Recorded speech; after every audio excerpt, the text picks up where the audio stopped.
Good morning students, मैं रामचंद्र। आज के इस वीडियो में हम लेसन नंबर 7 जिसका नाम पादपों के आवश्यक पोषक तत्व का अध्ययन करेंगे। तो आज हम पौधों के लिए जितने भी आवश्यक पोषक तत्व हैं जिनसे पौधों की वृद्धि पे विकास होता है, उन तत्वों की चर्चा करेंगे, उनका अध्ययन करेंगे।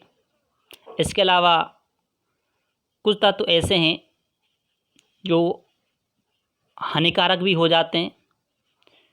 तत्व किस प्रकार से कार्य करते हैं, जितने भी पादपों के आवश्यक पोषक तत्वों से जुड़ी बातें हैं, चाहे वे उनके कार्य हों, हानियाँ हों, इन सभी चीज़ों का हम अध्ययन करेंगे। तो सबसे पहले हम बात करेंगे आवश्यक पोषक तत्व की परिभाषा की। तो परिभाषा होती है कि वे सभी रासायनिक तत्व जिनकी पौधों की वृद्धि एवं उपापचय में आवश्यकता होती है, पोषक तत्व कहलाते हैं। ये पोषक तत्वों की एक सामान्य परिभाषा थी कि वे रासायनिक पदार्थ जिनकी पौधों की वृद्धि के लिए वे उनके उपापचय के लिए आवश्यकता होती है, वे पोषक तत्व कहलाते हैं। इसके बाद टॉपिक है पौधों के लिए तत्वों की अनिवार्यता की कसौटी। अब हम कसौटी की बात करेंगे। तो कसौटी को या अनिवार्यता की कसौटी बताने वाले एक वैज्ञानिक थे जिनका नाम D.I. आर्नन ने 1954 में पौधों के लिए आवश्यक कसौटी की अनिवार्यता को बताया और उन्होंने कहा कि पौधों में आवश्यक पोषक तत्वों की कमी से जनांगों की वृद्धि रुक जाती है। यदि किसी भी पौधे के अंदर, किसी भी प्लांट्स के अंदर यदि पोषक तत्व की कमी हो जाए तो उसके जो जनांग होते हैं उनकी वृद्धि या विकास नहीं हो पाता, जिस कारण पौधा अपना जीवन चक्र पूरा नहीं कर पाते हैं। यानी कि पौधों को अपना जीवन चक्र पूरा करने के लिए भी पोषक तत्वों की आवश्यकता होती है। दूसरे पॉइंट में कहा कि किसी विशेष आवश्यक पोषक तत्व की कमी को केवल उसी तत्व को मृदा में डालकर कमी को पूरा किया जा सकता है। कहने का मतलब है, यदि किसी मृदा में सोडियम तत्व की कमी हो जाए तो सोडियम तत्व की कमी को किसी अन्य तत्व द्वारा पूरा नहीं किया जा सकता।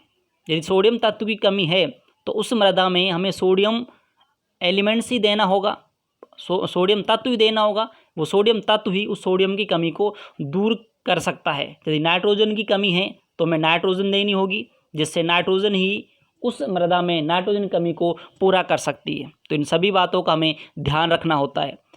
तीसरे पॉइंट में कहा कि पौधों में तत्व का उपापचय कार्य हो, यानी कि ऐसे पोषक तत्व जो मृदा के अंदर उपापचय का कार्य करते हों।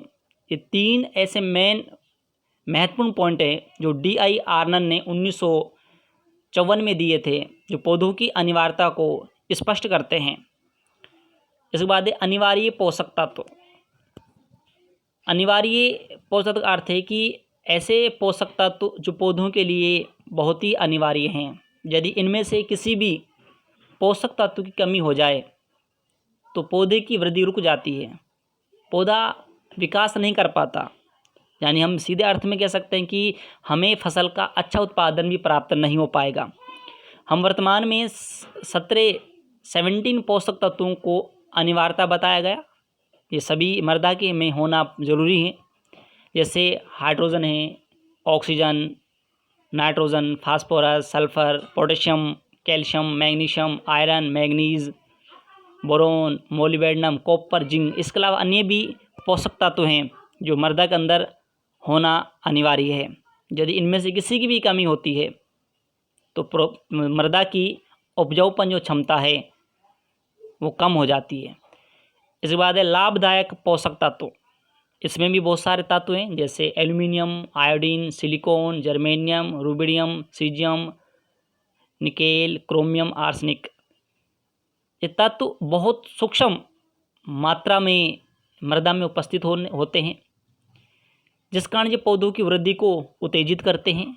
अतः इन तत्वों को हम लाभदायक की श्रेणी में रखा गया है।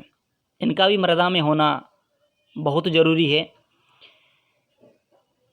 इसके बाद आवश्यक तत्वों का वर्गीकरण।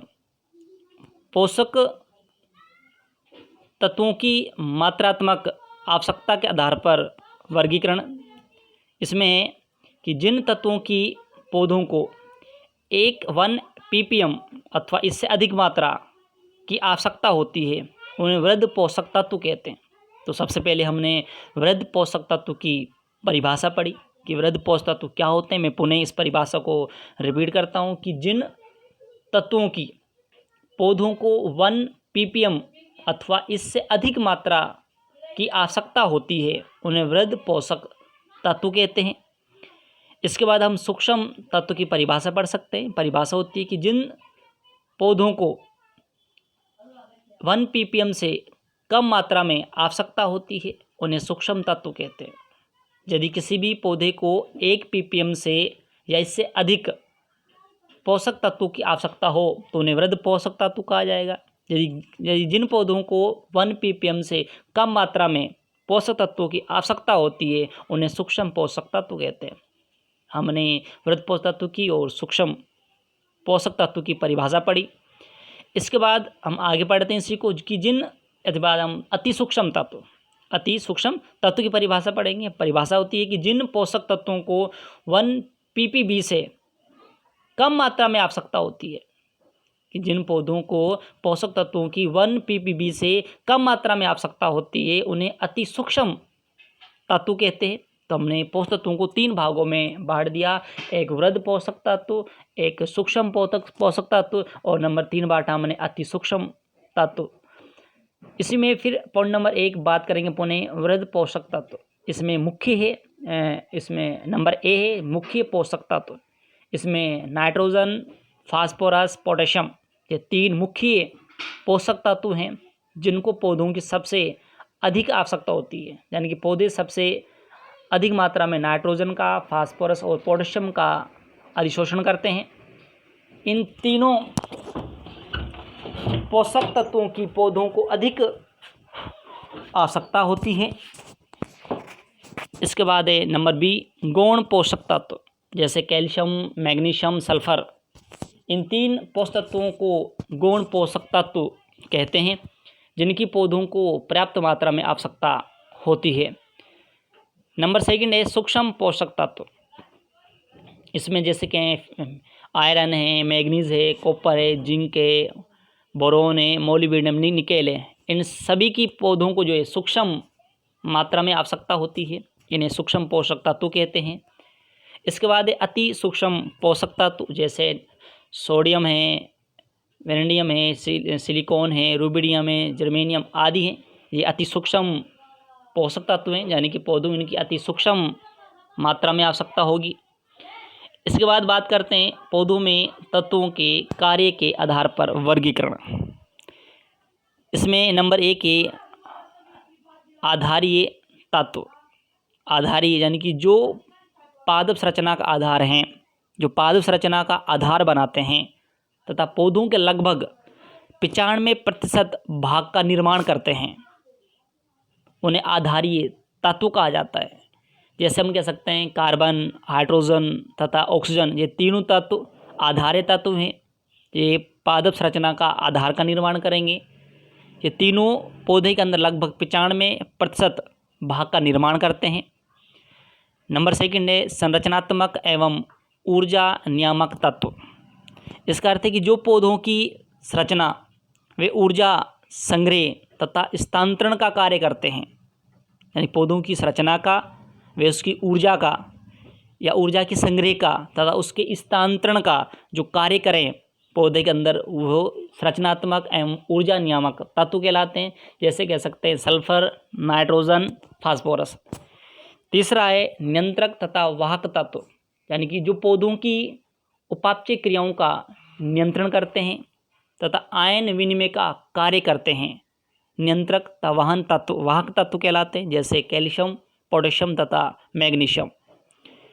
नंबर 4 है एंजाइमों का उत्प्रेरण करने वाले तत्व। जैसे कह सकते हैं iron, manganese, zinc, copper, molybdenum, boron आदि ऐसे तत्व हैं जो एंजाइमों का उत्प्रेरण करते हैं। नंबर 3 है पौधों में पोषक तत्वों की गतिशीलता के आधार पर वर्गीकरण। इसमें भी हमने इसको 3 भागों में बांटा। अत्यधिक गतिशील तत्व जैसे कह सकते हैं नाइट्रोजन, पोटेशियम, फास्फोरस। मध्यम गतिशील तत्व जिंक, मैग्नीज। अल्प गतिशील तत्व copper, molybdenum, iron, sulphur, chlorine. तो हमने पौधों में कि पोषक तत्वों की गतिशीलता के आधार पर हम इनको 3 भागों में बांटा। अत्यधिक गतिशील, मध्यम गतिशील और अल्प गतिशील। यहाँ एक नोट में पढ़ेंगे हम धातु और अधातु। मैं धातु के बारे में बता देता हूँ आपको अधातु के बारे में। धातु अधातु का आपने अध्ययन छोटी क्लासों में भी किया होगा, लेकिन यहाँ मैं फिर पुनः आपको धातु के बारे में बता देता हूँ। धातु के लिए कुछ तत्व हैं, यहाँ धातु भी हैं अधातु भी हैं। हम यहाँ पर केवल पोषक तत्वों के अध्ययन कर रहे हैं। पोषक तत्वों में धातु भी आते और अधातु भी आते, यानी पोषक तत्व में दोनों धातु अधातु पोषक तत्व के रूप में कार्य करते हैं। यदि धातु और अधातु की मृदा में कमी होती है तो उस मृदा के अंदर जो फसल की बुआई की जाती है, उसके फसल के जो पौधे होते हैं उनका वृद्धि और विकास सही प्रकार से नहीं हो पाता। तो मृदा के अंदर धातु और अधातु का होना बहुत ज़रूरी होता है। तो धातु के अंदर हम यहाँ calcium, magnesium, potassium, iron, copper, zinc, manganese आदि का अध्ययन करेंगे। अधातु की बात करें तो अधातु में हम nitrogen, oxygen, phosphorus, sulphur, carbon, hydrogen, oxygen का हम यहाँ पर अध्ययन करेंगे। इसके बाद टॉपिक है पोषक तत्वों की मात्रा एवं पादप वृद्धि में संबंध। तो सबसे पहले हम बात करेंगे अभाव। अभाव क्या होता है? अभाव का अर्थ है कि पौधों में पोषक तत्वों की मात्रा कम होने पर अभाव के लक्षण पौधे में दिखाई देने लगते हैं। अत्यधिक अभाव होने पर पौधा मृत हो जाता है। यानी कि जब पौधे के अंदर यानी जब मृदा के अंदर पोषक तत्वों की कमी होती है तो पौधे की वृद्धि व विकास नहीं हो पाता, जिस कारण पौधे के अंदर भी पोषक तत्वों की कमी के लक्षण नज़र आते हैं, यानी कि पोषक तत्वों का अभाव हो जाता है। उसके लक्षण जब नज़र आते हैं तो हम समझ जाते हैं कि उस पौधे के अंदर जो है किसी न किसी पोषक तत्व की कमी है। यदि अत्यधिक अभाव नज़र आए, यानी अत्यधिक पौधे के अंदर पोषक तत्व कमी हो जाए, पौधे को पूर्ण रूप से पोषक तत्व प्राप्त ना हो पाए, तो पौधा मृत भी हो सकता है। ठीक है, इसलिए मृदा के अंदर पोषक तत्वों का होना बहुत ही ज़रूरी होता है। दूसरा है क्रांतिक स्तर। ये तत्व का वही स्तर होता है जिस पर उस तत्व के प्रति पौधा वृद्धि और विकास करता है। इसके बाद है पर्याप्त स्तर। इस स्तर पर हम पोषक तत्व देने से पाद वृद्धि नहीं होती, लेकिन पौधे में तत्व का सांद्रण बढ़ जाता है। नंबर 4 है विषैला स्तर। इस स्तर पर पोषक तत्वों का संग्रहण इतना बढ़ जाता है कि वे पौधे को हानि पहुंचाता है, अर्थात पौधा मर जाता है। तो कितनी रोचक तथ्य की बात है कि यदि पौधे के मृदा के अंदर पोषक तत्वों की कमी हो जाए तब भी पौधे मृत हो जाते हैं, वृद्धि विकास नहीं कर पाते। यदि पौधे के अंदर अत्यधिक मात्रा में पोषक तत्व चले जाएं, संग्रहित हो जाएं, तब भी पौधे के अंदर विषैलेपन का कार्य करते हैं, जिससे भी पौधा मर जाता है, मृत हो जाता है, अपनी वृद्धि और विकास नहीं कर पाता। तो कहने का अर्थ है कि पौधे को उतने ही पोषक तत्व लेने की आवश्यकता है या देने की आवश्यकता है जितना वो उसको आवश्यकता होती है। आवश्यकता से अधिक देना हानिकारक होता है, आवश्यकता से कम भी देना हानिकारक होता है। तो उतनी मात्रा में हमें रासायनिक या जैविक खाद या कह सकते हैं पोषक तत्व मृदा में होने चाहिए जितनी पौधों को आवश्यकता होती है। इसके बाद बात करते हैं मृदा में पोषक तत्वों के प्राप्ति के स्रोत। तो सबसे पहले स्रोत में खाद एवं उर्वरकों के द्वारा। खेत में कार्बनिक खाद तथा रासायनिक उर्वरक देने पर पोषक तत्व मृदा में पहुंचते हैं। जैसे हम कहें गोबर की खाद, हरी खाद, यूरिया, डाई अमोनियम फास्फेट ऐसी खादें हैं और रासायनिक उर्वरक हैं जिनका उपयोग हम मृदा में करते हैं, जिससे मृदा के अंदर पोषक तत्वों की मात्रा बढ़ती है। यदि रासायनिक उर्वरक के अलावा हम कार्बनिक खादों का उपयोग करें तो वो मृदा के लिए बहुत ही अच्छी साबित होती है, जिससे पौधों के अंदर पोषक तत्वों की मात्रा तो बढ़ती है लेकिन मृदा की संरचना में भी सुधार होता है, जिसका मृदा के अंदर उपस्थित सूक्ष्म जीव क्रियाशील बने रहते हैं। और जितने अधिक सूक्ष्मजीव मृदा में क्रियाशील होंगे उतनी ही मृदा की संरचना अच्छी होती है, मृदा संरचना में सुधार होता है, पौधे की वृद्धि और विकास सही प्रकार से होता है। नंबर 2 है फसलों के अवशेषों से। तो पौधों के वानस्पतिक अवशेष, जैसे हम कह सकते हैं पत्तियां, तना व जड़ के सड़ने से मृदा में पोषक तत्व प्राप्त होते रहते हैं। नंबर 3 है मृदा सुधारकों द्वारा। मृदा को सुधारने के लिए प्रयोग किए जाने वाले भूमि सुधारकों द्वारा भी मृदा को पोषक तत्व प्राप्त होते हैं। जैसे हम जिप्सम का उपयोग करते हैं या पायराइट, चूने का भी हम मृदा सुधारक के रूप में उपयोग करते हैं। तो इनके अंदर भी पोषक तत्व होते हैं, ये भी मृदा की संरचना को सुधारने में योगदान देते हैं। नंबर 4 है वर्षा जल द्वारा। वर्षा के समय बादल के गरजने से वायुमंडल की नाइट्रोजन पानी में घुल जाती है। पानी में घुलकर नाइट्रोजन मृदा तक पहुंचती है, जो मृदा में नाइट्रोजन की मात्रा को बढ़ाने का कार्य करती है। नंबर 5 है नाइट्रोजन स्थिरीकरण से। तो दलहनी फसलें यानी कि जितनी भी फलीदार फसलें होती हैं कि जड़ों में छोटी छोटी ग्रंथियां बन जाती हैं। इन ग्रंथियों में राइजोबियम नामक जीवाणु उपस्थित होता है। ये राइजोबियम जीवाणु वायुमंडल से नाइट्रोजन ग्रहण करता है और ग्रंथियों में स्थापित कर देता है, जिस कारण पौधों को नाइट्रोजन प्राप्त हो जाती है और इसके बदले में जीवाणुओं को जो है राइजोबियम जीवाणुओं को पौधे द्वारा भोजन व रहने के लिए निवास स्थान प्राप्त होता है, जिसे हम नाइट्रोजन यौगिकरण क्रिया भी कह सकते हैं। इसके बाद नंबर 6 है एसजीवी जीवाणु द्वारा। मृदा में उपस्थित एजोटोबैक्टर एसजीवी जीवाणु वायुमंडल में उपस्थित नाइट्रोजन का मृदा में यौगिकरण करते हैं।